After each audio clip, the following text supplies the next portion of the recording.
Saludos cordiales a todos. El día de hoy vamos a hablar sobre la importación con franquicia, presentado por Daniela Alejandra Giraldo, Catalina Díaz Moreno, Freddy Guevara Guerrero y quien les habla, Oscar Andrés Angulo Giraldo. Hola a todos, para esta guía hablaremos acerca del régimen aduanero, el cual es el conjunto de operaciones que están relacionadas con un destino específico de una mercancía de acuerdo con la declaración presentada por el interesado ante la aduana. Hay 6 regímenes que aplican tanto para importación y exportación, entre los cuales tenemos los definitivos, los temporales, los de depósito fiscal, los de tránsito de mercancías, los de elaboración, transformación o reparación en registro fiscalizado y los de registro fiscalizado estratégico. En este caso andaremos en los definitivos, en los cuales encontramos la modalidad de importación con franquicia, la cual es la que se realiza por convenio o por ley, la cual exonera del pago parcial o total de los tributos aduaneros, quedando la mercancía en disposición restringida. ¿Qué significa esto? Que esta mercancía solo puede darse uso con el objetivo por el cual se hizo la importación, ¿sí?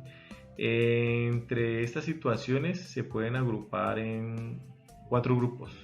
Una franquicia se puede hacer por su origen, lo que se entiende como acuerdos firmados por los países para la importación y exportación de ciertos productos con respecto a otros, ¿sí? Eso se puede determinar como una alianza por su destino, las cuales son destinadas a una función específica o para atender una necesidad o subsanar algún daño.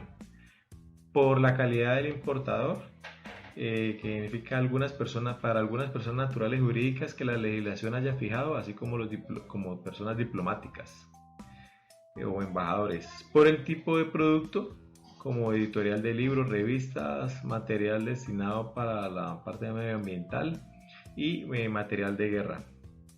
Esta modalidad de franquicia, con franquicia, permite realizar cambio de titular o destinación, lo que comprende en que la autoridad aduanera permitirá la liberación de la mercancía hacia el nuevo destinatario titular, siempre y cuando éste cumpla con el mismo perfil que el inicial, gozando de la misma exoneración del pago de los tributos. Aún así, la mercancía permanecerá en disposición restringida.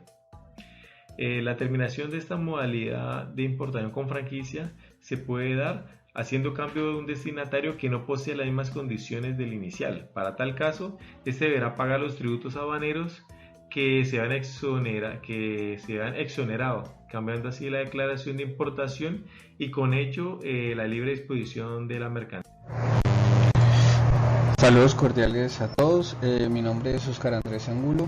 Continuando lo dicho por mi compañero Freddy, tenemos que no al detalle hablar sobre esto, sino más bien dar ejemplos y como aclarar y aterrizar todos esos conceptos que él nos dejó. En primer ejemplo sería como una ayuda internacional que llega a atender una calamidad por una necesidad en especial. Entonces ese tipo de cosas se pueden importar con franquicia y así no pagan unos porcentajes tributarios para dicho fin. En la otra parte llegan las instituciones previamente avaladas y autorizadas por las autoridades competentes. Tenemos un sector público que puede ser la salud pública, el Fondo Nacional del Ahorro, corporaciones autónomas regionales, el Fondo Vial, la protección a los magistrados y jueces, incluyendo la Policía Nacional también. Y en el sector privado pues tenemos que la Cruz Roja, la industria editorial, la Federación de Ciegos y Sordos, la industria minera y petrolera, y incluye el Plan Vallejo. Este tipo de elementos pues tiene una procedencia extranjera, hay convenios, tratados, aunque como un compañero Frey dijo, hay una restricción sobre ese tipo de artículos. Y un tercer ejemplo, pues tenemos que la importación que la realizan los diplomados consulares y los funcionarios públicos son avalados por el Ministerio de Relaciones Exteriores.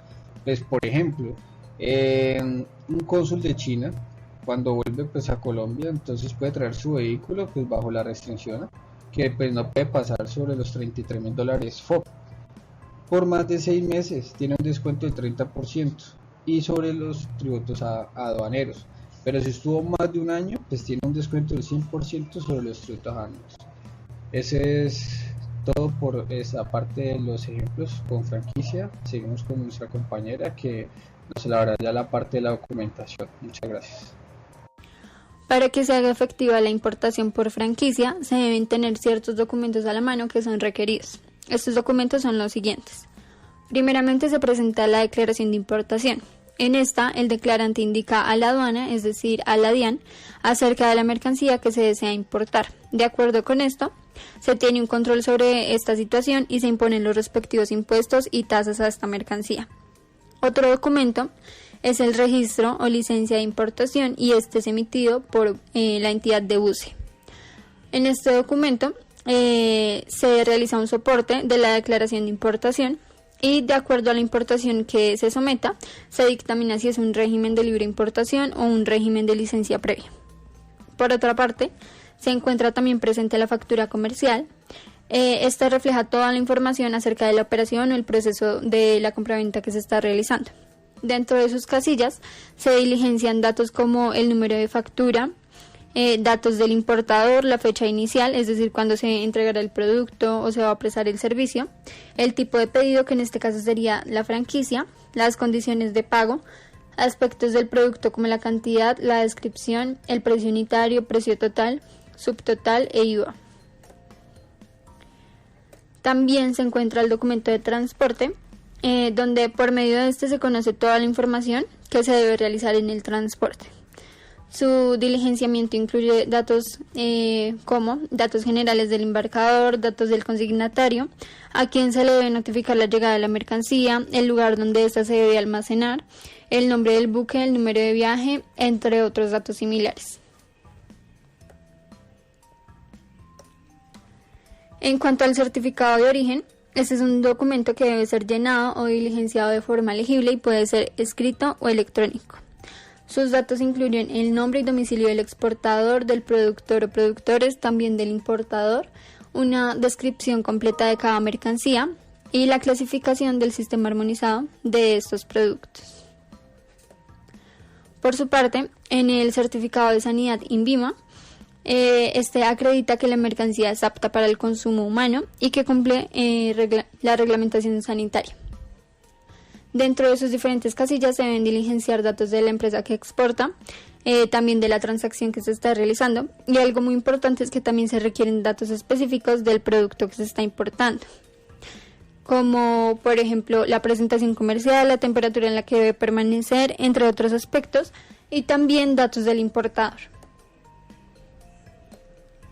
En cuanto a la lista de empaque, este es un documento que permite identificar la mercancía. Para lograr esto es necesario un empaque cuidadoso, donde esto debe estar también constatado allí en este documento.